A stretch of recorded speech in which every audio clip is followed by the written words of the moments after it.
Hi friends, welcome back to my channel. நீங்கள் பார்த்துட்டு இருக்கிறது டிடி விலாக்ஸ் கல்வியே துணை. இந்த வீடியோவில் பார்த்தீங்கன்னா நிறைய பேர் வந்து காலையில் சீக்கிரம் எந்திரிக்க முடியறதில்ல, ஏதாவது டிப்ஸ் இருந்தால் சொல்லுங்கள் அப்படிங்கிற மாதிரி கேட்டிருந்தீங்க. மெயினாக வந்து ஹவுஸ் ஒய்ஃபு, பேபி வச்சுருக்கிறவங்க வந்து நாங்கள் எந்திரிக்கும் போதே கூட எந்திரிச்சுக்கிறாங்க அப்படிங்கிற மாதிரி சொல்லியிருந்தீங்க. இது வந்து எனக்கும் நடந்திருக்குது. ஆனால் ஸ்டார்டிங்கில் வந்து அப்படி இருந்தது. பையனுக்கு வந்து ஒரு 2 வயசுக்கு மேலே ஆனதுக்கப்புறம் பார்த்தீங்கன்னா அப்படியே அவனை விட்டுட்டு நான் எந்திரிச்சு வந்து படிக்கிறதுக்கு பழகிட்டேன். என்னால் பார்த்தீங்கன்னா இப்போவுமே வந்து என்னால் எல்லா நாளும் வந்து சீக்கிரம் எந்திரிக்க முடியுமா அப்படின்னு கேட்டிங்கன்னா கண்டிப்பாக கிடையாது. இந்த பனி காலத்தில் வந்து கண்டிப்பாக என்னாலேயே எந்திரிக்க முடியறதில்ல. கொஞ்சம் லேட்டாக தான் எந்திரிக்கிறேன். ஏன்னு பார்த்தீங்கன்னா என் பையன் வந்து தூங்குறது வந்து லேட்டாக தான் தூங்குவார். ஆரம்பத்துலேருந்தே அவருக்கு அப்படியே பழகிடுச்சு. ஸ்டார்டிங்லலாம் பார்த்தீங்கன்னா நைட்டு 1 மணி 12 மணிக்கு மேலே தான் வந்து தூங்கிட்டு இருந்தார். இப்போ கொஞ்சம் பரவாயில்ல, ஒரு 12 o'clock 11 o'clock 12 o'clock கிட்ட தான் தூங்குறாரு. அதனால தான் என்னால் காலையில் எந்திரிக்கிறதுக்கு கஷ்டமாக இருந்தது. ஆனால் வந்து நான் ஃபாலோ பண்ண டிப்ஸ் எல்லாம் உங்களுக்கு சொல்கிறேன். கண்டிப்பாக வந்து காலையில் இதை ஃபாலோ பண்ணிங்கன்னா எந்திரிக்கலாம். உங்கள் பாடி வந்து நீங்கள் அனலைஸ் பண்ணி பாருங்கள். உங்களுக்கு வந்து எவ்வளோ நேரம் தூக்கம் வந்து தேவைப்படுது அப்படிங்கிற மாதிரி நீங்கள் பார்த்தீங்கன்னா உங்களுக்கே தெரிஞ்சிடும். நீங்கள் நைட்டு வந்து மெயினாக வந்து சீக்கிரம் தூங்க போயிருங்க. நைட்டு வந்து நீங்கள் காலையில் ஒரு 4 மணிக்கு எந்திரிக்கணும் அப்படின்னு நினைக்கிறீங்க அப்படின்னா அதுக்கு முன்னாடி ஒரு 6 hours வந்து டைம் இருக்கிற மாதிரி அதுக்கு முன்னாடி தூங்கணும் அப்படிங்கிற மாதிரி நீங்கள் கெஸ் பண்ணி வச்சுக்கோங்க. நீங்கள் 4 மணிக்கு எந்திரிக்கணும்னா 10 மணிக்கே தூங்க போயிடணும். அப்போ தான் வந்து உங்களால் 4 மணிக்கு வந்து எந்திரிக்க முடியும். கண்டிப்பாக நீங்கள் தூங்கிட்டு அந்த இதை வந்து நீங்கள் அலாரம் கூட வைக்க வேண்டியதில்லை. நீங்கள் டெஸ்ட் பண்ணி பாருங்கள். நீங்கள் 10 மணிக்கு தூங்கிட்டீங்க அப்படின்னா ஆட்டோமேட்டிக்காக வந்து 4 மணிக்கோ இல்லை 4 மணிக்கு முன்னாடியோ இல்லை அதுக்கு கொஞ்சம் பின்னாடியோ உங்களுக்கு முழிப்பு வந்துடும் இடையில. ஏன்னா அந்த 6 hours ஸ்லீப் வந்து உங்களுக்கு போதுமானதாக இருந்துச்சுன்னா கண்டிப்பாக உங்களுக்கு முழிப்பு வந்துடும்.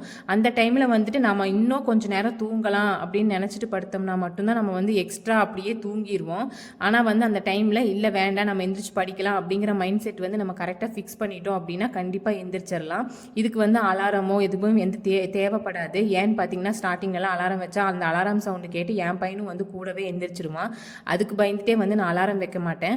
ஆனால் தூங்குறதுக்கு முன்னாடி வந்து நான் மைண்டில் வந்து செட் பண்ணிக்குவேன். இந்த டைமில் வந்து நம்ம எந்திரிக்கணும் அப்படிங்கிற மாதிரி நான் யோசிச்சுட்டே படுப்பேன். அந்த யோசிச்சுட்டே நான் படுத்ததுனால பார்த்தீங்கன்னா காலையில் கண்டிப்பாக வந்து அந்த டைமில் கிடையாது, கொஞ்சம் அதுக்கு முன்னாடி ஒரு 20 minutes முன்னாடியோ இல்லை அதுக்கு ஒரு 20 minutes பின்னாடியோ ஏதோ ஒரு இதில் வந்து நான் எந்திரிச்சிருவேன்.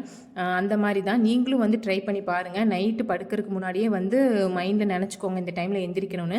கண்டிப்பாக முழிப்பு வரும். நம்மளாம் வந்துட்டு இல்லை நம்ம இன்னும் கொஞ்சம் நேரம் தூங்கலான்னு அப்படியே ட்ரை பண்ணி தூங்கினோம்னா மட்டும்தான் நம்ம தூங்கிடுவோம். இல்லை எந்திரிச்சு படிக்கணும்னு நினச்சோம்னா கண்டிப்பாக நம்ம எந்திரிச்சு படிக்கலாம்.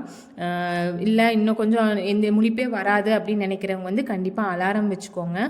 அலாரம் வந்து எப்படின்னா நீங்கள் பக்கத்தில் வைக்காமல் கொஞ்சம் எட்ட தள்ளி வேறு ஏதாவது டேபிள்லையோ இல்லை வேறு பக்கத்துலையோ அந்த மாதிரி வச்சுக்கோங்க. இல்லை வீட்டில் வேறு யாராவது இருக்காங்கன்னா அவங்கள வந்து நேரமாக எந்திரிக்கிறவங்க யாராவது இருந்தாங்கன்னா அவங்கள வந்து உங்களை எழுப்பி விடுற மாதிரி சொல்லி வச்சு படுத்துக்கோங்க.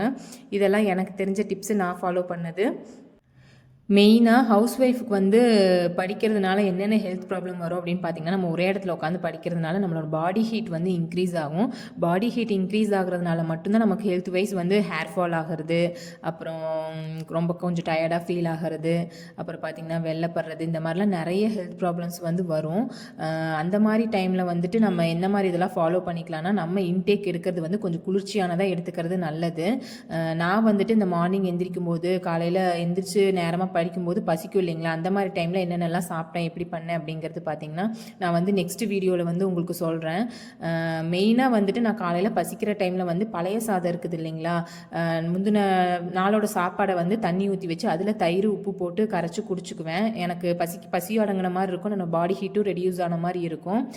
பட் இந்த குளிர்காலத்துக்கு வந்து அது செட் ஆகாது. இந்த மாதிரி டைமில் வந்து நான் இந்த ட்ரை ஃப்ரூட் ஜூஸ் குடிக்கிறது, பாலில் கரும்பு சக்கரை போட்டு குடிக்கிறது, இந்த மாதிரி பண்ணிக்குவேன். மெயினாக வந்து நான் டீ காஃபி வந்து ப்ரிஃபர் பண்ணுறதில்ல. அவ்வளோதான் எனக்கு தெரிஞ்ச ஹெல்த் கேர் டிப்ஸ் வந்து இதெல்லாம் சொல்லியிருக்கேன். உங்களுக்கு பிடிச்சிருந்தா ட்ரை பண்ணி பாருங்கள். அப்புறம் எனக்கு மோட்டிவேட்டடாக இருந்த சில பேரோட கமெண்ட்ஸ் எல்லாம் இந்த வீடியோவில் அப்படியே ஆட் பண்ணியிருக்கேன், பார்த்துக்கோங்க. இந்த மாதிரி வந்து நிறைய ஹவுஸ் ஒய்ஃப் வந்து படிக்கிறாங்க, ரொம்ப கஷ்டத்துலேயும் படிக்கிறாங்க. உங்களை மாதிரி இதெல்லாம் வந்து தான் எனக்கும் வந்து மோட்டிவேட்டடாக இருக்குது. என்னோடய வீடியோவும் உங்களுக்கு மோட்டிவேட்டடாக இருந்ததுன்னா கண்டிப்பாக எனக்கு கமெண்ட் பண்ணுங்கள். அப்புறம் பார்த்தீங்கன்னா மெயினாக வந்துட்டு நம்ம படிக்கும்போது வந்து தண்ணியெல்லாம் குடிக்கிறதுக்கு மறந்துடுவோம். அடிக்கடி ஒரு பாட்டிலில் பக்கத்தில் தண்ணி வச்சுக்கோங்க, தண்ணி குடிச்சிட்டே படிக்கணும். அதுவும் வந்து நம்ம பாடி ஹீட் வந்து வந்து இன்க்ரீஸ் ஆகாமல் பார்த்துக்கும்.